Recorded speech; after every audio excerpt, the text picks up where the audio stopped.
บานี้หลายคนกังวลในการที่ว่าปฏิบัติธรรมต้องมาอยู่วัดต้องมาสภาท่านศีลห้าศีลแปดต้องมานุ่งขาวห่มขาวต้องแปรงฟันต้องล้างหน้า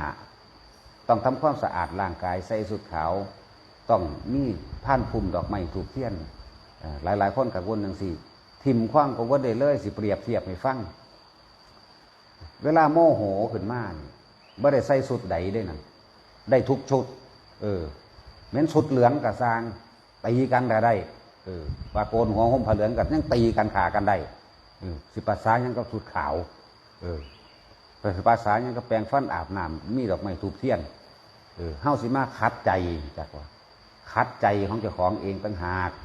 ตัวนี้ตัวกิเลสตัวตัณหาตัวความอยากได้ดังใจพี่ไม่ได้เกี่ยวกับสุดเทียบเบิ่งเอาโลดบัดนี้เวลาโมโหมามันไปสมาทานความโมโหจากไผมันไปกล่าวคำว่าจังไดสมาทานโมโหเนี่ยมันไปขอศีลโมโหมันมีอยู่บ่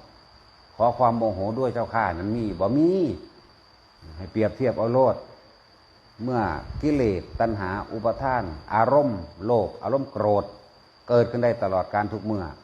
อารมณ์ธรรมก็ต้องให้มันเกิดได้ทุกเมื่อคือกันไหมเป็นผู้มีสติรู้อยู่หายใจเข้าหายใจออกแค่นี้แล้วก็บ่ต้องไปกังวลเรื่องศีลอีกบ่ต้องไปกังวลว่าสิไปสมาทานศีลน้ำไผ่สิอยู่ต่อหน้าพระบ่อยู่ในวัดบ่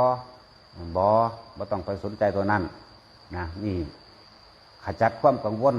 ขจัดความบ่เข้าใจให้หลายคนไปเข้าใจซาบัดนี่พิจารณาซาบัดนี่คิดเอาเองเบิ่งรู้ว่าเวลากูโมโหขึ้นมาเวลากูอยากหลักของเขาขึ้นมากูก็คิดเอาโหลดกูก็เฮ็ดโหลดมันคือเกิดได้ตลอดเวลาธรรมะมันก็ต้องได้ตลอดเวลาคือกันไหม